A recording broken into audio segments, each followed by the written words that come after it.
ಹಾವೇರಿಯಿಂದ ಪಾರ್ವತಿ ಅಂತ ಕರೆ ಮಾಡಿದ್ದಾರೆ. ನಮಸ್ಕಾರ ಪಾರ್ವತಿ ಅವರೇ. ನಾ ಮಾತಾಡೋದು ಕೇಳಿಸ್ತಾ ಇದೆಯಾ ಪಾರ್ವತಿ ಅವರೇ?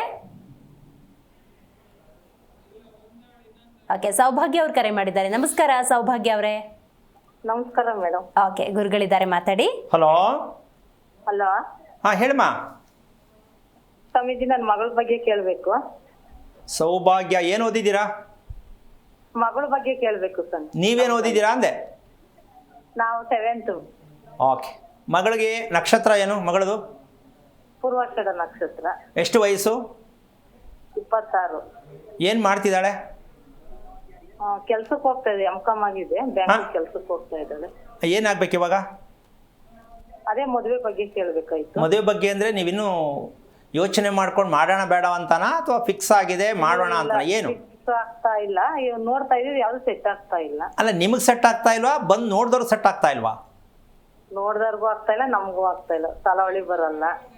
ಸಾಲಾವಳಿ ಅಂದ್ರೆ ಹೆಂಗಮ್ಮ ಇರುತ್ತೆ? ಅದು ಎಲ್ಲಿರುತ್ತೆ? ಎಲ್ಲಿರುತ್ತೆ ಅಮ್ಮ, ನೀವು ಮದುವೆ ಆಗಿ ಎಷ್ಟು ವರ್ಷ ಆಯಿತು? 30 ವರ್ಷ. ತುಂಬ ನೆಮ್ಮದಿಯಾಗಿ ಖುಷಿಯಾಗಿ ಜೀವನ ನಡೆಸಿದ್ದೀರಾ? ಖುಷಿಯಾಗಿದ್ದೀರಾ? ಆರೋಗ್ಯವಾಗಿದ್ದೀರಾ? ಆರೋಗ್ಯ ಆಗಿದೆ. ನಿದ್ದೆ ಚೆನ್ನಾಗಿ ಬರುತ್ತಾ ಅಮ್ಮ? ಬರುತ್ತೆ. Very good. ಎಷ್ಟು ಜನ ಮಕ್ಕಳು ನಿಮಗೆ? 3 ಜನ. ಓಕೆ. ಈಗ ನಿಮಗೆ ಮನೆಯಲ್ಲಿ ಮಗಳ ಮದುವೆ ಆಗತ್ತಾ ಇಲ್ವಾ ಅಂತ ಭಯನ, ಯಾವಾಗ ಆಗತ್ತೆ ಅಂತನ, ಏನು ಬೇಕಾಗುತ್ತೆ? ಅದೇ ಸರ್, ಸೆಟ್ ಆಗ್ತಾ ಇಲ್ವಲ್ಲ, 3 ವರ್ಷದಿಂದ ನೋಡ್ತಾ ಇದ್ದೀವಿ. ಅಲ್ಲ, ಎಲ್ಲ ಚೆನ್ನಾಗಿದೆ ಅಂದಮೇಲೆ ಯಾಕೆ ಸೆಟ್ ಆಗ್ತಾ ಇಲ್ಲ? ಚೆನ್ನಾಗಿರ್ಬೇಕಿತ್ತಲ್ಲ. ಅವ್ರ ಪ್ರಶ್ನೆ ಎಷ್ಟು ಮಟ್ಟಿಗೆ ತೆಕ್ಕಾಕಳಮ್ಮ. ಎಲ್ಲ ಚೆನ್ನಾಗಿದೆ, ಇದ್ಯಾಕೆ ಚೆನ್ನಾಗಿಲ್ಲ? ಅಲ್ಲ ಸ್ವಾಮಿ, ಎಲ್ಲ ಮಾಡ್ಕೊಂಬಂದಿನಿ, ಇದೊಂದು ಚಿಕ್ಕ ಮಗಳು ಮದುವೆ ಆಗ್ಬಿಟ್ರೆ ಸಾಕು, ಅದೇ ತಾನೇ ಪ್ರಾಬ್ಲಮ್. ಎಲ್ಲ ಆಯ್ತು ಸ್ವಾಮಿ, ಈಗ ಮೊನ್ನೆ ಒಂಚೂರು ಯಾಕೋ ಎಡಗಡೆ ಚುಸ್ತಾ ಇದೆ ಸ್ವಾಮಿ, ಟೆಸ್ಟ್ ಮಾಡಿಸ್ಬೇಕು, ಅದೇ ತಾನೇ ಪ್ರಾಬ್ಲಮ್. 30 ವರ್ಷದಿಂದ ಮಾಡ್ಕೊಂಡು ಬಂದೆ, ಈಗ ಯಾಕೆ ಬಂತದು? ಹಾಗಂತ ಮನುಷ್ಯ ಅಂದ್ಮೇಲೆ ಬರಬಾರ್ದಾ? ಅನ್ಭವಿಸಿ. ನೀನೇ ಒಪ್ಕೋತಾ ಇದೆಯಲ್ಲ, ಮನುಷ್ಯ ಅಂದ್ಮೇಲೆ ಬರ್ಬೇಕು, ಅನ್ಭವಿಸಿ. ಯಾರು ಬೇಡ ಅಂದಿದ್ದು? ಮತ್ತು ಕತೆ ಕೇಳಬೇಡ, ಯಾಕೆ ಬಂತು ನನಗೆ ಅಲ್ವಾ? ಕಾರಣ ಇಷ್ಟೇ, ನಾವು ಪ್ರತಿಯೊಂದಕ್ಕೂ ನಾವೇ ಸಮರ್ಥನೆ ಮಾಡ್ಕೊಂಡು ಅದನ್ನು ಬ್ಯಾಲೆನ್ಸ್ ಮಾಡ್ಕೊಂಡು ಹೋಗ್ತಾ ಇದ್ದೀವಿ. ನಮ್ಗೇನು ದೇವ್ರು ಕಮ್ಮಿ ಮಾಡವನೆ? ದೇವ್ರು ಕಮ್ಮಿ ಮಾಡೋದು ಜಾಸ್ತಿ ಮಾಡೋದು ದೇವ್ರ ಕೈಲಿ ಇಲ್ಲವೇ ಇಲ್ಲ. ನಾವು ಅದನ್ನು ಬಿಡೋದೇ ಇಲ್ಲ. ದೇವ್ರ ಕೈಲಿ ಇದೆಯಾ ನಮ್ಮ ಕಮ್ಮಿ ಜಾಸ್ತಿ ಮಾಡೋದು? ಇದೆಯಾ? ಅದು ಸಾಧ್ಯನೇ ಇಲ್ವಲ್ಲ. ಏನು ದೇವ್ರ ವ್ಯಾಪಾರಿನಾ ದುಡ್ಡು ಕೊಟ್ಬಿಟ್ಟು ಇಸ್ಕೊಳ್ಳೋಕ್ಕೆ? ಅಲ್ಲ, ನಾವು ಮಾತಾಡ್ತಿರೋ ಮಾತಿಗೆ ಬೆಲೆ ಇದೆಯಾ, ಅರ್ಥ ಇದೆಯಾ ಅಂತ ನಾವು ಸ್ವಲ್ಪ ಯೋಚನೆ ಮಾಡಬೇಕು. ಓಕೆ. ಚೈತ್ರ ಅಂತ ಕರೆ ಮಾಡಿದ್ದಾರೆ. ನಮಸ್ಕಾರ ಚೈತ್ರ ಅವರೇ. ಹಲೋ ಚೈತ್ರ ಅವರೇ, ನಮಸ್ಕಾರ. ನಮಸ್ತೆ. ಓಕೆ, ಗುರುಗಳಿದ್ದಾರೆ, ಮಾತಾಡಿ. ಪ್ರಶ್ನೆ ಕೇಳಿ. ಹಲೋ. ಗುರುಜಿ, ನನ್ನ ಮಗಳ ಬಗ್ಗೆ ಕೇಳಬೇಕಿತ್ತು. ಹೇಳಿಮ್ಮ, ಏನು ನಕ್ಷತ್ರ? ಆಶ್ಲೇಷ ನಕ್ಷತ್ರ ಗುರುಜಿ. ಎಷ್ಟು ವಯಸ್ಸು? 1.5 year. 1.5 ವರ್ಷ. ಮೊದಲನೇ ಮಗುನಾ? ಮೊದಲನೇ ಮಗುನೇ. ಓಕೆ. ಏನು ಕೇಳಬೇಕಿತ್ತಪ್ಪ? ಆರೋಗ್ಯ ಬಗ್ಗೆ ತಿಳ್ಕೊಬೇಕಿತ್ತು ಗುರುಜಿ. ಏನು ಡೌಟ್ ಬಂದಿದೆ ನಿಮಗೆ ಆರೋಗ್ಯದ ಬಗ್ಗೆ? ಡೌಟ್ ಏನಿಲ್ಲ ಗುರುಜಿ, ಇವಾಗ ಆರಾಮಾಗಿದ್ದಾರೆ, ಮುಂದಕ್ಕೆ ಆರೋಗ್ಯವಾಗಿರ್ತಾರೆ. ಓ, ಅಡ್ವಾನ್ಸ್ ಆಗಿ. ಬಾ. ಓಕೆ. ಮಗು ಮಲ್ಕೊಳ್ತಕ್ಕಂಥದ್ದು ನೋಡಿದ್ರೆ ಅಮ್ಮ, ಮಗು ಮಲ್ಕೊಳ್ತಕ್ಕಂಥದ್ದು ನೋಡಿದ್ರೆ ಕರೆಕ್ಟಾಗಿ ಒಂದೇ ಆ್ಯಂಗಲ್ ಮಲಗಿರುತ್ತೆ ಅಂತೀಯ, ರೌಂಡ್ ಹೊಡಿಯುತ್ತೆ ಅಂತೀಯ? ಇಲ್ಲ, ರೌಂಡ್ ಹೊಡಿಯುತ್ತೆ. ಅದು ತಿಳ್ಕೊ ಸಾಕು ಫಸ್ಟು. ಯಾಕೆ ರೌಂಡ್ ಹೊಡಿಬೋದಮ್ಮ? ಏನು ಓದಿದ್ಯಾ ನೀನು? ಅಂದ್ರೆ ಡಿಗ್ರಿ ಆಗಿದೆ ಗುರುಜಿ. ಎಷ್ಟು? ಡಿಗ್ರಿ ಆಗಿದೆ ಗುರುಜಿ. ಓಕೆ. ಆ ಮಗು ರೌಂಡ್ ಹೊಡಿಯೋ ಕಾರಣ ಏನು? ಮಕ್ಕಳು ಅಂದಮೇಲೆ ಅವೆಲ್ಲ ಒಳ್ಳಾಡಬೇಕು ಮಾಡಬೇಕು ಅಂತೀಯಾ, ಅದಕ್ಕೊಂದು ಕಾರಣ ಇದೆ ಅಂತೀಯಾ? ಕಾರಣ ಇರುತ್ತೆ ಗುರುಜಿ, ಅದು ತಿಳ್ಕೊಳ್ಳೋದು ಹೇಗೆ ಅಂತ ಗೊತ್ತಾಗಿರ್ಲಿಲ್ಲ. ಮನುಷ್ಯ ಮಲಕ್ಕೊಂಡಾಗ ಸರ್ಕಸ್ ಯಾಕೆ ಮಾಡ್ತಾರೆ, ಹೆಣ್ಣಾಗ್ಲಿ ಗಂಡಾಗ್ಲಿ ಅಂದರೆ ಉಸಿರಾಟ ಕರೆಕ್ಟಾಗಿ ತಗೊಳ್ಳಲ್ಲ, ಮ್ಯಾಚ್ ಆಗಲ್ಲ, ಮಗು ಪಲ್ಟಿ ಹೊಡಿಯತ್ತೆ. ಮಗು ಏನು ದೊಡ್ಡವ್ರು ಹೊಡಿತಾರೆ, ಮಗುನೇ ಅಲ್ಲ, ಹೆಂಡತಿ ಆಗ್ಲಿ ಗಂಡ ಆಗ್ಲಿ ಸರ್ಕಸ್ ಮಾಡೋ ಬೇಕಾಷ್ಟು ಜನ ಇದ್ದಾರೆ. ಕಾರಣ ಇಷ್ಟೇ, ಉಸಿರಾಡದ ಪ್ರಕ್ರಿಯೆ ಚೆನ್ನಾಗಿಲ್ಲದ ಇದ್ದಾಗ ಯಾವ ಕಾರಣಕ್ಕೂ ರೌಂಡ್ ಹೊಡಿಲೇಬೇಕು. ಈಗ ಮಗು ರೌಂಡ್ ಹೊಡಿಯತ್ತೆ ಅಂತ ನಾನು ಇಲ್ಲಿ ಕೂತ್ಕೊಂಡು ಹೇಳ್ಬೇಕಂತಂದ್ರೆ ಆ ನಕ್ಷತ್ರದಲ್ಲಿ ಎಷ್ಟು ಪ್ರಭಾವ ಇರ್ಬೋದು, ಹೌದಲ್ಲ? ಅದು ಫಾರಿನಲ್ಲಿ ಮಗು ಹುಟ್ಟಿರ್ಲಿ, ಇಲ್ಲಿ ಕೂತ್ ಹೇಳ್ಬೇಕು ಮಗು ಹೇಗಿದೆ, ಏನಾಗ್ತಾ ಇದೆ ಅಂತ. ನಾವು ಕುಂಡಲಿ ನೋಡೋದಲ್ಲ, ಅದಾಮೇಲೆ ಎರಡನೇ ವಿಷಯ. ಯಾಕೆ ವಿಚಾರ ಹೇಳಬೇಕಾಗತ್ತೆ ಅಂದರೆ, ನಾವು ಗುರುತಿಸ್ಕೋಬೇಕು. ಇಂಥ ಕಂಪ್ನಿದೇ ಬೇಕು ಅಂತ ಹೋಗಿ ಮೊಬೈಲ್ ತೊಗೋತೀವಿ, ಇಂಥ ಕಂಪ್ನಿದೇ ಬೇಕು ಅಂತ ತಗೊಂಡು ಮಿಕ್ಸಿ ತೊಗೋತೀವಿ, ಗ್ರೈಂಡರ್ ತೊಗೋತೀವಿ, ಕಾರ್ ತಗೋತೀವಿ. ಆದರೆ ಇಂಥ ಮಗುನೇ ಬೇಕು, ಹೀಗೆ ಬದುಕಬೇಕು ಅಂತ ಗೊತ್ತಿಲ್ಲ ನಮಗೆ. ಹಣ ಕೊಟ್ಟು ಕೊಂಡುಕೊಳ್ಳೋದ್ರ ಬಗ್ಗೆ ಆಸಕ್ತಿ ಜಾಸ್ತಿ. ಜೀವನ ಪರ್ಯಂತ ನಮ್ಮ ಜೊತೆ ಬದುಕುವಂಥ ವ್ಯಕ್ತಿಗಳ ಜೊತೆ ಆಸಕ್ತಿನೇ ಇಲ್ಲ. ಗುರುಗಳು ಹೆಂಗಾದ್ರೆ ಇಂಥ ಗಂಡನೇ ಬೇಕು, ಇಂಥ ಮಗುನೇ ಬೇಕು ಅನ್ನೋದಕ್ಕೆ ಏನಾದರೂ ಸಿದ್ಧತೆಗಳು ಅಂತಿರುತ್ತೆ. ಅಂದರೆ ಸಿದ್ಧತೆ ಅಂದರೆ ನಾನೇನಾದರೂ ಪದ್ಧತಿಗಳನ್ನು ಅನುಸರಿಸ್ಬೇಕಾ ಅಂತ. ಧಾರ್ಮಿಕ ಭಾಷೆಯಲ್ಲಿ ಹೇಳೋದಾದ್ರೆ ವ್ರತಾದಿಗಳು ಅಂತ ಕರಿಬೋದು. ಆದ್ರೆ ನೀವು ಹೇಳುವಂಥ ಸಿದ್ಧಾಂತದಲ್ಲಿ ನೋಡೋದಾದ್ರೆ ಏನಾದರೂ ಎಕ್ಸಸೈಸ್ಗಳು. ಒಂದು ವಿಚಾರ, ಇಲ್ಲಿ ಯೋಗ ಮಾಡೋದು, ಪೂಜೆ ಮಾಡೋದು, ವ್ರತ ಮಾಡೋದ್ರಿಂದ ಸಕ್ಸಸ್ ಆಗುತ್ತೆ ಅನ್ನೋದು ಸೈಡ್ಗೆ ಇಟ್ಬಿಡೋಣ. ಹಾಗಾಗೋದಿದ್ರೆ ಬೇಕಾದಷ್ಟು ಜನ ಮಾಡಿ ಎಲ್ಲವನ್ನು ಕೊಂಡ್ಕೊಂಡ್ಬಿಡ್ತಿದ್ರು. ಸರಿಯಾದ ಪದ್ಧತಿಯಲ್ಲಿ ಮಾಡಿಲ್ಲ ಅವರು. ಪದ್ಧತಿ ಅಲ್ಲಮ್ಮ. ಒಂದು ವಿಷಯ, ನಮ್ಮ ದೇಹದ ಬಗ್ಗೆ ಅರಿವಿಲ್ಲದ ವ್ಯಕ್ತಿಗೆ, ಗುಡಿಯಲ್ಲಿ ದೇವರನ್ನ ಹುಡುಕುವ ವ್ಯಕ್ತಿಗೆ ಜೀವನ ಪರ್ಯಂತ ಚೆನ್ನಾಗಾಗಲ್ಲ. ದೇವ್ರು ಎಲ್ಲಿರ್ಬೇಕು? ಕಾಲೇ ಕಂಬ ದೇಹವೇ ದೇಗುಲ ಸಿರವೇ ಹೊನ್ನ ಕಳಸವೇ ಹೇಳಿದ್ರು ಅಷ್ಟೇ. ಹಾಗೆ ಹೇಳಿದ್ರು, ಪುಸ್ತಕ ಬರೆದ್ರು, ಆದ್ರೆ ನಾವು ತಿಳ್ಕೊಂಡೇ ಇಲ್ವಲ್ಲ. ಹೌದಲ್ಲ? ಅಲ್ಲ, ಹಂಗ ಅನ್ಕೋಬೇಕಾ ಕೇಳ್ದೆ. ಅಲ್ಲ, ಅದನ್ನೇ ನಾನು ಹೇಳ್ತಾ ಇದ್ದೀನಿ. ನಾನು ಹೇಳ್ತಾ ಇರೋ ವಿಚಾರ ಏನು ಅಂತಂದ್ರೆ, ನಮ್ಮ ದೇಹದಲ್ಲಿ ಭಗವಂತ ಇದ್ದಾನೆ, ಇದು ಇಲ್ಲಿವರೆಗೂ ಪ್ರೂವ್ ಆಗ ಮಾಡ್ಕೊಳಕ್ಕೆ ನಾವು ರೆಡಿ ಇಲ್ಲ. ಇರ್ಬೋದೇನೋ ಅಂತಾರೆ, ಹೌದಲ್ಲ? ಇದೆ ಅಂತಲ್ಲ, ಇರ್ಬೋದೇನೋ. ಸೊ ಇದು ನಮ್ಮಲ್ಲಿ ಆಗಿರ್ತಕ್ಕಂಥ ದೊಡ್ಡ ಮೌಢ್ಯತೆ ಯಾವುದು ಅಂದ್ರೆ, ನಮ್ಮ ದೇಹದ ಬಗ್ಗೆ ಅರಿವು ಎಲ್ಲಿವರೆಗೂ ಬರಲ್ವೋ ಅಲ್ಲಿವರೆಗೂ ನೀವು ಯಾವುದನ್ನು ಬೇರೆಯವ್ರ ಮೇಲೆ ದೂಷಣೆ ಹಾಕಬೇಡಿ. ಅದು ತಪ್ಪು, ನಿಮ್ಮ ಸೋಮಾರಿತನದ್ದಷ್ಟೇ. ಸೋಮಾರಿತನ ಕಷ್ಟ ಯಾರಿಗೆ ಬರೋದು? ಸೋಮಾರಿಗಳಿಗೆ. ಸಾಲ ಯಾರಿಗೆ ಬರೋದು? ಸೋಮಾರಿಗಳಿಗೆ. ಇದನ್ನ ತಗೊಂಡೋಗಿ ದೇವ್ರ ಮೇಲೆ ಹಾಕಿದ್ರೆ, ನೀನು ಏನು ಆಗಿದೆಯೋ, ಈಗ ಶ್ರೀಮಂತ ಆಗಿದೆಯಾ, ನೀನು ಹಿಂದಿನ ಬ್ಯಾಲೆನ್ಸ್ ಏನು ಮಾಡ್ಕೊಂಬಂದಿದ್ಯಾ ಅದು ಸಿಕ್ಕಿದೆ, ಹೌದಲ್ಲ? ನೀನು ಏನು ಆಗಿರೋ ಕಷ್ಟದಲ್ಲಿ ಇದೆಯಾ, ಸೋಮಾರಿ ಆಗಿದೆ, ಅನುಭವಿಸ್ತಾ ಇದೆಯಾ. Very simple. ಅದನ್ನ ಗ್ರಾಚಾರ, ಟೈಮ್ ಚೆನ್ನಾಗಿಲ್ಲ ಅಂತ ಅನ್ಕೊಂಡ್ರೆ ನಾವು ದಡ್ರು ಅಂತ ಅನ್ಕೊಳ್ಬೋದು ಅಷ್ಟೇ. ಇದೆಲ್ಲೂ ಬರಲ್ಲ. ಇದು ಸಮಯ ಚೆನ್ನಾಗಿಲ್ಲ ಸುಳ್ಳು, ಅಮಾವಾಸ್ಯೆ ಪೌರ್ಣಮಿ ವ್ಯತ್ಯಾಸ ಸುಳ್ಳು ಅಂದ್ರೆ ನಾವು ಅದನ್ನ ತಿಳ್ಕೋಬೇಕು. ಅಮಾವಾಸ್ಯೆ ಪೌರ್ಣಮಿ ಬಗ್ಗೆ ಎಷ್ಟು ಜನಕ್ಕೆ ಚೆನ್ನಾಗಿ ಗೊತ್ತು? ಅಮಾವಾಸ್ಯೆ ಅಂದ್ರೆ ಏನು, ಪೌರ್ಣಮಿ ಅಂದ್ರೆ ಏನು, ಎಷ್ಟು ಜನಕ್ಕರ ಕೇಳೋಣ. ಸ್ವಾಮಿ, ಪ್ರಕೃತಿಲಿ ಸರಿ, ಪ್ರಕೃತಿಲಿ ಆಗ್ತಾ ಇರೋದೆ. ನಿಮ್ಮ ದೇಹದ ಮೇಲೆ ಅಮಾವಾಸ್ಯೆ ಏನ್ ಅಪ್ಲೈ ಆಗತ್ತೆ, ಹೇಗೆ ಪ್ರಭಾವ ಬೀರುತ್ತೆ? ಪೌರ್ಣಮಿಯಿಂದ ಏನ್ ಸಿಗತ್ತೆ ಮೆಸೇಜ್, ಗ್ರಹಣ ಆದ್ರೆ ಏನ್ ಮೆಸೇಜ್ ಸಿಕ್ಕತ್ತೆ ಹೇಳಿ. ಅದೆಲ್ಲ ನಮ್ಗೆ ಯಾಕೆ ಬಿಡಿ ಅಂದ್ರೆ, ಇದನ್ನ ಸೋಮಾರಿತನ ಅನ್ಬೋದ, ಏನ್ ಅನ್ಬೋದು? ಹೌದಲ್ಲ? ನಮ್ಗೆ ಯಾಕೆ ಬಿಡಿ ಅಂದ್ರೆ ಮತ್ತೆ ಇನ್ಯಾಕೆ ಕೇಳ್ತೀಯ ಅದನ್ನ ಪ್ರಶ್ನೆನ? ನೆಗ್ಲಿಜಿಯನ್ಸಿ. ಅನ್ಭವಿಸ್ಕೊಂಡೋಗಿ. ಇದೇ ಕಣಮ್ಮ ನಮ್ಮ ದೇಶದಲ್ಲಿ ಆಗ್ತಾ ಇರ್ತಕ್ಕಂಥದ್ದು ಸೋಮಾರಿತನದ ಮೊದಲನೆಯ ಮೆಟ್ಟಿಲು. ಆಮೇಲೆ ಇನ್ನೊಬ್ಬರ ಮೇಲೆ ದೂಷಣೆ ಮಾಡೋದು, ಅವ್ರು ಸರಿ ಇಲ್ಲ. ಗಂಡ ಹೆಂಡತಿಗೆ ದೂಷಣೆ ಮಾಡೋದು, ಹೆಂಡತಿ ಗಂಡಂಗೆ ದೂಷಣೆ ಮಾಡೋದು, ಸರಿ ಇಲ್ಲ. ಬಟ್ ಸರಿಯಾಗಿರೋದು ಯಾರಿಲ್ಲಿ? ಅಮ್ಮ, ಶ್ರೀರಾಮನ್ನೇ ದೂಷುವಂತ ಜನ ನಾವು. ಆದರ್ಶವಾಗಿರ್ತಕ್ಕಂಥ ಶ್ರೀರಾಮನ್ನೇ ದೂಷಿಸುವಂತ ಮಟ್ಟಕ್ಕೆ ನಮ್ಮ ಸೋಮಾರಿತನ ಅಷ್ಟ್ರ ಮಟ್ಟಕ್ಕೆ ಬೆಳೆದಿದ್ದೀವಿ ನಾವು. ದೇವ್ರಿಗೆ ಬೈತೀವಿ ನಾವು. ಏನ್ ದೇವ್ರು ನಮ್ಗೆ ಯಾಕೆ ಹಿಂಗ್ ಮಾಡ್ತಾವನೆ ಅಂತೀವಿ. ಏನ್ ಅರ್ಥ? ನಮ್ ದೇವ್ರು ಅಂದ್ರೆ ಏನ್ ಅನ್ಕೊಂಡ್ಬಿಟ್ಟಿದೀವಿ ನಾವು? ತಪ್ಪಲ್ವಾ ಇದೆಲ್ಲ? ಬಾಯಲ್ಲಿ ಮಾತು ಬರುತ್ತೆ ಅಂತ ಸುಮ್ಮನೆ ಬಂದದ್ದೆಲ್ಲ ಮಾತಾಡ್ತಾ ಇರೋದು. ಯಾವುದೇ ಮಾತಾಡಬೇಕಾದ್ರೆ ಅದರಲ್ಲಿ ಒಂದು ಶಕ್ತಿ ಇರಬೇಕು, ಅದರಲ್ಲಿ ಒಂದು ವಿವೇಚನೆ ಇರಬೇಕು, ಒಂದು ನಿಯಮ ಇರಬೇಕು, ಅದ್ರ ಮೂಲ ತತ್ವ ಇರಬೇಕು. ಏನೂ ಇಲ್ಲ, ಏನೋ ನನಗೆ ಗೊತ್ತಿದೆ ಅಂತ ಹೇಳಿ ಬುದ್ಧಿ ಬಳಸಿ ಏನೋ ಮಾಡಕ್ ಹೋಗ್ತೀನಿ ಅಂದ್ರೆ ತುಂಬಾ ಕಷ್ಟಕ್ಕಾಗತ್ತೆ. ಈಗೇ ನಾವು ಕಳ್ಕೊಂಡ್ ಬಂದಿರೋದು. ಅದನ್ನ ಮಾಡಿದ್ರು ಸರಿ ಹೋಗುತ್ತೆ, ಇದನ್ನ ಮಾಡಿದ್ರು ಸರಿ ಹೋಗುತ್ತೆ, ಯಾವುದು ಮಾಡಿದ್ರು ಸರಿ ಹೋಗಲ್ಲ. ಗುರುಗಳೀಗ ಬಹುತೇಕ ಜನ, ನಾನು 100ರಲ್ಲಿ ಒಂದು 75 ಭಾಗಕ್ಕೂ ಹೆಚ್ಚು ಇಂಥ ಸಮಸ್ಯೆಗಳಿಂದ ಬಳಲ್ತಿದ್ದಾರೆ ಅಂತ ಅಂದ್ಕೊಳ್ಳೋದಾದ್ರೆ, ಸರಳವಾಗಿ ಸಣ್ಣ ಪುಟ್ಟ ಮಾರ್ಪಾಡುಗಳನ್ನ ಮಾಡ್ಕೊಳ್ಳೋದ್ರಿಂದಾಗಿ ಏನಾದ್ರೂ ಬದಲಾವಣೆ ಕಂಡುಕೊಳ್ಬೋದಾ? ಆಗದೇ ಇಲ್ಲ. ಅದು ಹೇಳಿದ್ರೆ ಸುಳ್ಳೆ. ಸುದರ್ಶನ ಹೋಮ ಮಾಡಿಸೋ, ಹೋಮಗಳಲ್ಲ, ನೀವು ಹೇಳುವಂತ ಮಾರ್ಪಾಡುಗಳು. ಒಂದು ವಿಚಾರ, ವಿಷಯ ಏನಂದ್ರೆ, ಗಾಡಿ 2 ಕೋಟಿ ರೂಪಾಯಿ ಕೊಟ್ಟು ಗಾಡಿ ತಗೊಂಡಿದ್ಯಾ, ಓಕೆ, ಪರ್ಫೆಕ್ಟ್ ಶೋರೂಮ್ ಇಂದ ಈಗಲೇ ತಂದಿದ್ಯಾ, ಅರ್ಜೆಂಟಲ್ಲಿ ಪೆಟ್ರೋಲ್ ಹಾಕ್ಸಿಲ್ಲ, ಹೋಗುತ್ತಾ ಮುಂದಕ್ಕೆ? ಪೂಜೆ ಮಾಡಿ.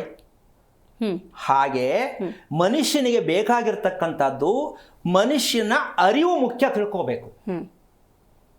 ಮನುಷ್ಯನಿಗೆ ಮನುಷ್ಯತ್ವದ ಅರಿವು ಬರಬೇಕು. ನನ್ನ ಕರ್ತವ್ಯ ಏನು? ಮಗು ಕಲಿಸ್ತಾ ಇದೀವ ನಾವು? ಕಲಿಸ್ತಾ ಇದೀವ ಇಲ್ವಲ್ಲ? ಮಗು ಹೇಗೆ ಬದುಕಬೇಕು? ಇಲ್ಲ, ಅದಕ್ಕೂ ಹೇಳ್ದ ಬರೀ ಸುಳ್ಳೆ ಹೇಳ್ತಾರ ನಾವು. ಚೆನ್ನಾಗಿ ಓದು, ಚೆನ್ನಾಗಿ ಮಾರ್ಕ್ಸ್ ತೆಗಿ. ಸರಿ, ಕನ್ನಡಕ ಹಾಕೊಂಡಿರ್ತದೆ ದಪ್ಪಾಗದು, ಏನ್ ಮಾಡ ಅದಕ್ಕೆ? ಓದಿಸ್ರಿ ಸರಿ, ಕನ್ನಡಕ ಏನು ಕೊಟ್ರಿ ಮಗುಗೆ? ಇದು ಬೇಡ, ಮೆಸೇಜ್ ಬೇಡವಮ್ಮ ಇದು? ನಾನು ಹೇಳಿದ ಅರ್ಥ ಆಗ್ತಾ ಇದೆಯಾ? ಮಗು ಕನ್ನಡಕ ಏನಕ್ಕೆ ಬರಬೇಕದು? ಅದಕ್ಕೆ ಉತ್ತರ ಇದೆಯಾ ನಿಮ್ಮ ಹತ್ರ? ಇಲ್ಲ. ಯಾಕೆ ಕನ್ನಡಕ ಹಾಕೋಬೇಕು ಮಗು? ಅದು ಅಪ್ಪ ಕನ್ನಡಕ ಹಾಕೊಂಡಿಲ್ಲ, ಮಗ ಕನ್ನಡಕ ಹಾಕೊಂಡಿಲ್ಲ, ಅದು ಹೆಂಡತಿ ಕನ್ನಡಕ ಹಾಕೊಂಡಿಲ್ಲ, ಮಗು ಕನ್ನಡಕ ಯಾಕಬೇಕು? ಕಿವಿ ಮೆಷನ್ ಹಾಕ್ಬೇಕು? ಇಟ್ಕೊಂಡು ಬೇರೆ ಜೊತೆಲಿ ಎಡ್ಕೊಂಡು ಹೋಗ್ತಿರಲ್ಲ, ನಾಚಿಕೆ ಆಗತ್ತಮ್ಮ. ಮಕ್ಕಳನ್ನ ನಾವು ಸಾಯಿಸ್ತಾ ಇದ್ದೀವಿ. ಮಕ್ಕಳಿಗೆ ಮಾಹಿತಿ ಕೊಡ್ತಕ್ಕಂಥ ನಮಗೇ ಗೊತ್ತಿಲ್ಲ ಇನ್ನು ಬದುಕೋದು. ದುಡ್ಡು ಮಾಡಕ್ ಬಂದಿದ್ದೀವಿ ಅಂತ ತಿಳ್ಕೊಳ್ಳೋರಿಗೆ ಇದೇನು ಅರ್ಥ ಆಗಲ್ಲಮ್ಮ.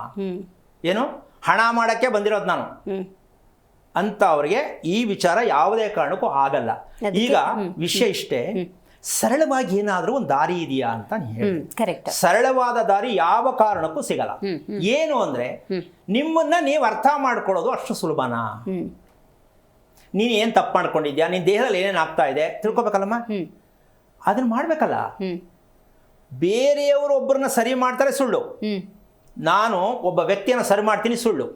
ಮಾಹಿತಿ ಬೇಕು ಅವನಿಗೆ, ರಸ್ತೆ ಬೇಕು, ಯಾವ ರಸ್ತೆ ಮಾರ್ಗದರ್ಶನ ಬೇಕು. ಎಸ್, ಇದಕ್ಕೆ ಗುರುಗಳು ಬೇಕು. ಪೂಜೆ ಮಾಡಿ ನೀವು ಸರಿ ಹೋಗ್ತದೆ, ಅಲ್ಲಿಗೆ ಹೋಗಿ ಬಂದ್ರೆ ಸರಿ ಹೋಗುತ್ತೆ, ಇದೆಲ್ಲ ವಿಚಾರ ಇಲ್ಲ. ತಿಳ್ಕೊಳ್ಳೋರು ನಾವೇನು ಮಾಡೋಕ್ಕಾಗಲ್ಲ. ಅದಕ್ಕೋಸ್ಕರವಾಗಿ ನಮ್ಮ ದಾರಿ ಏನು ಕೆಟ್ಟೋಗಿದೆ ಅಂತಂದ್ರೆ, ಪೂರ್ಣವಾಗಿ ಕೆಟ್ಟೋಗಿದೆ ಅಂತ ಎಷ್ಟು ಸಲ ಬೇಕಾದ್ರೆ ಹೇಳ್ಕೋಬಹುದು. ನಮ್ಮ ವಿವೇಚನೆ, ನಮ್ಮ ಕ್ರಮ, ನಮ್ಮ ಕ್ರಿಯೆಗಳು ಚೆನ್ನಾಗಿಲ್ಲ. ಎಷ್ಟೊಂದು ಜನಕ್ಕೆ, ಅದಕ್ಕೆ ಹೇಳಿದೆ ನಾನು, 20-30 ಸೈಟು, 30-40 ಸೈಟು ಪ್ರಪಂಚದ ಇತಿಹಾಸದಲ್ಲಿ. ಇದಕ್ಕೊಂದು ಸಣ್ಣ ಉದಾಹರಣೆ ಕೊಡ್ತೀನಿ ನಿಮಗೆ. ಒಂದು ಟಿವಿಯನ್ನು ಮನೇಲಿ ಇಟ್ಕೊಂಡಾಗ ಸಿಗ್ನಲ್ ಸ್ವಲ್ಪ ವ್ಯತ್ಯಾಸ, ಟಿವಿಲಿ ಬರುತ್ತಾ ಚಿತ್ರ ಬರುತ್ತಾ, ಟಿವಿನಲ್ಲಿ ಸ್ವಲ್ಪ ವ್ಯತ್ಯಾಸ, ಟಿವಿ ಚಿತ್ರ ಬರುತ್ತಾ? ಅಷ್ಟು ಅರ್ಥ ಮಾಡ್ಕೊಂಡವ್ರಿಗೆ ಒಂದು ಮನೆಯಲ್ಲಿ ನಮ್ಮ ಜೀವನದ ಪೂರ್ತಿ ಸಿಗ್ನಲ್ ಮನೇಲಿದೆ ಅಂತ ಅರ್ಥ ಮಾಡ್ಕೊಳ್ಳೋರು ಏನು ಮಾಡೋಕ್ಕಾಗತ್ತೆ? ಸ್ವಾಮಿ ನಮ್ಮಪ್ಪ ಎಷ್ಟೊಂದು ಬಾಧಿ ಬದುಕ್ತಾವನೆ, ಈ ಮನೇಲಿ ಮಾಡಿಲ್ವ, ಏನು ಸ್ವಾಮಿ ಮನೆ ಯಾಕೆ ಕೆಟ್ಟೋಗಿದೆ ಅಂತ ಹೇಳಿದ್ರೆ ನಾವು ಅದಕ್ಕೆ ಉತ್ತರ ಕೊಡೋಕ್ಕಾಗಲ್ಲ. ಚೆನ್ನಾಗಿದೆ ತಾನೆ, ಚೆನ್ನಾಗಿದ್ದು ಬಿಟ್ಬಿಡು, ಯಾಕೆ ಹೇಳ್ತೀಯ ಅದನ್ನ? ಚೆನ್ನಾಗಿಲ್ವಾ, ಏನು ಚೆನ್ನಾಗಿದೆ ತಿಳ್ಕೊ. ನಾವು ಒತ್ತಾಯ ಮಾಡಿ ಇದು ಮಾಡಿ ಅದು ಮಾಡಿ ಅಂತ ಹೇಳಬಾರ್ದು. ಅದು ಹೇಳೋದಕ್ಕೆ ಯಾವುದೇ ಅಧಿಕಾರ ನಮ್ಗಿಲ್ಲಮ್ಮ. ಇದು ಮಾಡಿದ್ರೆ ಚೆನ್ನಾಗತ್ತೆ, ಈ ಹುಡುಗಿನ ಮದುವೆ ಮಾಡ್ಕೊಂಡ್ರೆ ನೀನು ಚೆನ್ನಾಗಿರ್ತೀಯಾ, ಸುಳ್ಳು. ಇಲ್ಲಿ ಮನೆ ಕಟ್ಟಿದ್ರೆ ಚೆನ್ನಾಗಿರ್ತೀಯಾ, ಸುಳ್ಳು. ಮನೆ ಹೇಗ್ ಕಟ್ಟಬೇಕು ಅಂತ ಗೊತ್ತಿರಬೇಕು, ಅದು ಸತ್ಯ. ಮನೆ ಕಟ್ಟಿದ್ರೆ ಚೆನ್ನಾಗಿರುತ್ತೆ, ಗುರುಬಲ ಇದೆ ನಿನಗೆ. ನಿಜವಾಗ್ಲೂ ಹೇಳ್ತೀನಮ್ಮ, ನಮ್ಮ ದೇಶದಲ್ಲಿ ಇಲ್ಲಿವರೆಗೂ ಎಂತ ಕೆಟ್ಟ ಅಭಿಪ್ರಾಯ ಆಗ್ತಾ ಇದೆ ಅಂದ್ರೆ, ಗುರುಬಲ ಇದೆ ಅಂತ ಕೇಳ್ತಾರೆ. ಗುರುಬಲ ಇರೋದು ವಾಸದ ಮನೆಯಲ್ಲಿ, ಮನೆಯ ಮಧ್ಯಭಾಗದಲ್ಲಿ. ಅಲ್ಲಿ ತಗೊಂಡ ಯಾವುದೋ ಒಂದು ಕಂಬ ಹಾಕಿರ್ತಾನೆ, ಇಲ್ಲ ಯಾವುದೋ ಒಂದು ಗೋಡೆ ಹಾಕಿರ್ತಾರೆ. ಹಾರ್ಟ್ ಅಟ್ಯಾಕ್ ಆಗದಿನ ಏನಾಗತ್ತೆ? ಹಾರ್ಟ್ ಅಟ್ಯಾಕ್ ಮೂಲ ಗ್ರಹ ಯಾವುದು? ಗುರು. ಮನೆ ಮಧ್ಯಭಾಗನೇ ಮುಚ್ಚಿಬಿಟ್ಟಿದ್ಯಾ ನೀನು, ಹೆಂಡತಿಗೆ ಹಾರ್ಟ್ ಅಟ್ಯಾಕ್ ಆಗುತ್ತೆ, ಇಲ್ಲ ಉಸಿರಾಟ ಸಮಸ್ಯೆ ಆಗುತ್ತೆ, ಐಸಿಯು ತಗೊಂಡು ಅಡ್ಮಿಟ್ ಮಾಡ್ತಾರೆ, ಮತ್ತೆ ಬರ್ತಾರೆ, ಮತ್ತೆ ಹೋಗ್ತಾರೆ. ಬಟ್ ಮನೇಲಿ ಇರ್ತಕ್ಕಂಥ ಸಮಸ್ಯೆಯಿಂದ ಐಸಿಯು ಅಡ್ಮಿಟ್ ಮಾಡಬೇಕು ಅಂತ ಯಾರು ಹೇಳ್ತಾರಲ್ಲಿ? ಎಲ್ಲರೂ ಇದೆಯಾ ಇದು? ಪಂಚಾಂಗಗಳನ್ನು ಹೇಳಕ್ಕಾಗತ್ತಾ? ಇಲ್ವಲ್ಲ, ಹೇಳಕ್ ಸಾಧ್ಯ ಇದೆಯಾ? ಹಾಗಾದ್ರೆ ಗುರುಗಳೇ ನಿಮ್ಮ ಸಂದೇಶ? ಅದೇ ಹೇಳ್ತಾ ಇದ್ದೀನಲ್ಲ, ನೀವು ಏನ್ ನಡೀತಾ ಇದೆ, ಮನೆಯಲ್ಲಿ ಅನಾರೋಗ್ಯ ಇದೆಯಾ, ನಿಮಗೆ ಮನಸ್ಸಿಗೆ ನೆಮ್ಮದಿ ಇಲ್ವಾ, ಮದುವೆ ಯಾವಾಗ ಆಗುತ್ತೆ, ಮಗು ಯಾವಾಗ ಆಗುತ್ತೆ, ಆ ವಿಚಾರ ನಾನು ಹೇಳಲ್ಲ, ಅದು ಶಾಸ್ತ್ರಗಳ ಹತ್ರ ಹೇಳ್ಕೊಳ್ಳಿ, ನಾನು ಅದನ್ನ ಹೇಳಲ್ಲ. ನಿಮ್ಮ ಬದುಕು ನೆಮ್ಮದಿಯಾಗಿರ್ಬೇಕಾ, ಆರೋಗ್ಯವಾಗಿರ್ಬೇಕಾ, ಬನ್ನಿ ನಾವು ರೆಡಿ ಮಾಡ್ತೀವಿ. ಆದ್ರೆ ಕಾಯ್ಬೇಕು, 1.5 ವರ್ಷ 2 ವರ್ಷ ಕಾಯ್ಬೇಕು. ನಾಳೆ ಬೆಳಗ್ಗೆನೆ ಬರೋವರ ಆಗ್ಬಿಡುತ್ತೆ, ಇದೆಲ್ಲ ಗಿಮ್ಮಿಕ್ ಇಲ್ಲ ವಿಚಾರ. ಗುಂಡಿಗೆ ಬಿಗ ಇಟ್ಕೋಬೇಕು, ಹೇಳಿ ದುಡ್ಡು ಕೊಡಬೇಕು, ಕಾಯ್ಬೇಕು, ನಂಬಿಕೆ ಇಟ್ಕೋಬೇಕು. ಬನ್ನಿ ನಾವು ಕೊಟ್ಬಿಡ್ತೀವಿ ಸ್ವಾಮಿ, ಸರ್ ಮಾಡ್ಬಿಡಿ, ಅದೆಲ್ಲ ಆಗಲ್ಲ. ಮನುಷ್ಯ ಬದಲಾವಣೆ ಆಗಬೇಕು ಅಂದ್ರೆ ನಾನು ಬದಲಾವಣೆ ಆಗಿ ಏನು ಪ್ರಯೋಜನ? ಯಾರು ಬದಲಾವಣೆ ಆಗಬೇಕು? ಕೇಳೋರು ಬದಲಾವಣೆ ಆಗಬೇಕು. ದಿನಚರಿಯನ್ನ ಯಾವತ್ತು ಬದಲಾವಣೆ ಮಾಡ್ಕೋತಾರೋ ಆಟೋಮೆಟಿಕ್ ಆಗತ್ತೆ. ಅಮ್ಮ, ಬೆಳಿಗ್ಗೆ 6 ಗಂಟೆಗೆ ಹೇಳೋರ್ನ ಎಷ್ಟು ಜನ ಕೊಡ್ತೀಯ ಭಾರತ ದೇಶದಲ್ಲಿ? ನಮ್ಮ ಭಾರತ ದೇಶದಲ್ಲಿ ಸೂರ್ಯೋದಯಕ್ಕೆ ಮುಂಚೆ ಹೇಳೋ ಜನ ಎಷ್ಟು ಜನ ಇದ್ದಾರೆ ಅಂದ್ಕೊಂಡಿದ್ಯಮ್ಮ? ಟೋಟಲಿ ಝೀರೋನಲ್ಲಿ ಇದೀವಿ ನಾವು. 7:30 ಹೇಳ್ತಾರೆ, 8, 9, 10, 12 ಗಂಟೆಗೆ ಹೇಳ್ತಾರೆ. ಹೆಂಗ್ರಿ ಆರೋಗ್ಯ ಚೆನ್ನಾಗಿರುತ್ತೆ? ಹೌದಲ್ಲ? ಇದಕ್ಕೆ ರಿಪೇರಿ ಹೆಂಗ್ ಮಾಡೋದು? ಅರ್ಥ ಆಗ್ತದೆ ಹೇಳ್ತಾ ಇರೋದು? ಅಮ್ಮ, ಟೋಟಲಿ ನಾವು ಕಮಿಟ್ಮೆಂಟ್ ಅಲ್ಲಿ ಸಿಕ್ಕಾಕೊಂಡ್ಬಿಟ್ಟಿದೀವಿ. ಸಡನ್ ರಿಲೀಫ್ ಸಿಕ್ಕಲ್ಲ. ಸಿಗಬೇಕು ಅಂದ್ರೆ ಸುಳ್ಳು ಹೇಳಬೇಕು. ಸುಳ್ಳು ಹೇಳಿದ್ರೆ ನಾನು ಕುತ್ಕೊಂಡು ಮಾತಾಡಕ್ಕಾಗಲ್ಲ. ಕರೆಕ್ಟ್. ಸುಳ್ಳು ಹೇಳಿದ್ರೆ ನಾನು ಕುತ್ಕೊಂಡು ಮಾತಾಡಕ್ಕಾಗಲ್ಲ. ಯಾಕೆ ನನಗೆ ಗೊತ್ತಿಲ್ಲ. ಸುಳ್ಳು ಯಾಕೆ ಹೇಳ್ಬೇಕು? ನಮ್ಮ ಹತ್ರ ಮಾತೇ ಇಲ್ಲ. ಕೂತ್ಕೊಳ್ಳಿ ಎದುರುಗಡೆ. ಎಂತದ್ದೇ ಕಾಯಿಲೆ ಬಂದಿರ್ಲಿ, ಎಂತದ್ದೇ ಸಮಸ್ಯೆ ಬಂದಿರ್ಲಿ, ಎಲ್ಲಿಂದ ಬಂದಿದೆ ತೋರಿಸ್ಕೊಡ್ತೀನಿ. ಅದನ್ನ ಸರಿಪಡಿಸ್ಕೊಂಡ್ರೆ ಉಳಿದಿದ್ದೆಲ್ಲ ಸರಿ. ಅದು ಅವ್ರು ಸೇರಿದ್ದು. ಬಟ್ ನಾನು ಪ್ರೂವ್ ತೋರಿಸ್ತೀನಿ ಎಲ್ಲಿ ತಪ್ಪಾಗಿದೆ. ಗಂಡ ಹೆಂಡತಿ ನೆಮ್ಮದಿ ಇಲ್ಲ ಸ್ವಾಮಿ, ಕೂತ್ಕೊಳ್ಳಿ ಇಬ್ರು. ಒಂದ್ ರಾತ್ರಿಯಲ್ಲಿ ಗಂಡ ಹೆಂಡತಿ ಖುಷಿ ಆಗೋ ತರ ನಾವು ಮಾಹಿತಿ ಕೊಡ್ತೀವಿ. ಸಾಕಲ್ವೇನಮ್ಮ? ಇಷ್ಟು ವಿಚಾರಗಳನ್ನ ಪ್ರತಿಯೊಬ್ಬರು ತಿಳ್ಕೊಳ್ಳೋದು ಒಂದು ಪ್ರಯತ್ನ ಮಾಡ್ತಕ್ಕಂಥದ್ದು ನಾವು ತುಂಬಾ ತುಂಬಾ ತಡ ಮಾಡ್ಕೋತಾ ಇದ್ದೀವಿ ಅಂತ ಅನ್ಕೋತಾ ಇದ್ದೀನಿ. ಯಾಕೆಂದ್ರೆ ನಮ್ಮ ದೇಶದಲ್ಲಿ ಬೇಡ, ನಮ್ಮ ಸಮಾಜದಲ್ಲಿ, ನಮ್ಮ ಕುಟುಂಬದಲ್ಲಿ ನಾವು ನೆಮ್ಮದಿಯಾಗಿ ಬದುಕಬೇಕು ಅಂದ್ರೆ ಈ ಭೂಮಿಯಲ್ಲಿರ್ತಕ್ಕಂಥ ಪೋಷಕಾಂಶಗಳನ್ನ, ಭೂಮಿಯಲ್ಲಿ ಇರುವಂತಹ ಪೋಷಕಾಂಶಗಳನ್ನ ಬಳಸುವ ಕ್ರಮ ಗೊತ್ತಿರಬೇಕು. ಎಲ್ಲಿರೋದು ಪೋಷಕಾಂಶ? ಭೂಮಿಯಲ್ಲಿ. ಈಗ ಎಷ್ಟೋ ಜನಕ್ಕೆ ಆಶ್ಚರ್ಯ ಆಗತ್ತೆ, ಏನೋ ತರಕಾರಿ ಹೇಳ್ತಾರೆ, ಅದೇ ಹೇಳ್ತಾರೆ ಅಂದ್ರೆ ಇವರು ಭೂಮಿಯಲ್ಲಿ ಪೋಷಕಾಂಶ ಇದೆ, ಅದನ್ನ ತೋರ್ಸೋಣ. ಪ್ರತಿಯೊಬ್ರು ಅರ್ಥ ಮಾಡ್ಕೊಳ್ತಾ ಹೋಗಿ ಪ್ರಪಂಚದ ಇತಿಹಾಸದಲ್ಲಿ ಈ ತರನೂ ಇದೆಯಾ ಅಂತಕ್ಕಂಥ ವಿಶೇಷವಾಗಿರ್ತಕ್ಕಂಥ, ಆಶ್ಚರ್ಯಕವಾಗಿರ್ತಕ್ಕಂತಹ ನಿಖರವಾದ ವಿಷಯ ನಿಮ್ಮ ಮುಂದೆ ಇಡೋದಕ್ಕೆ ಪ್ರಯತ್ನ ಮಾಡೋಣ ಅಂತ ಹೇಳ್ತಾ ಕಾರ್ಯಕ್ರಮ ಮುಗಿಸ್ತಾ ಇದ್ದೀನಿ. ಜೈ ಶ್ರೀರಾಮ್. ಜಿ ಕನ್ನಡ ನ್ಯೂಸ್ ಈಗ ನಿಮ್ಮ ಮನೆಯಲ್ಲೇ ನೋಡಿ. ಎಲ್ಲ ಕೇಬಲ್ಗಳಲ್ಲಿ ಈಗ ಲಭ್ಯ.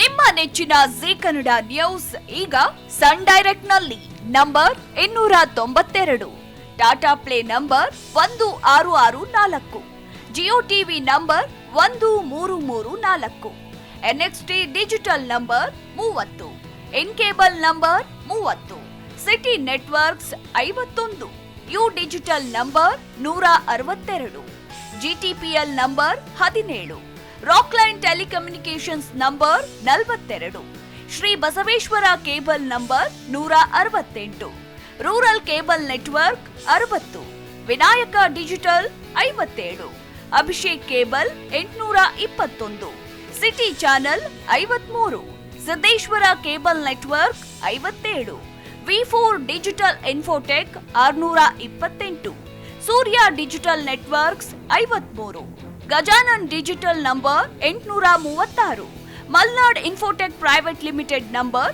56, Metrocast number 830, Victory digital number 167ರಲ್ಲಿ ನೋಡಿ ಆನಂದಿಸಿ.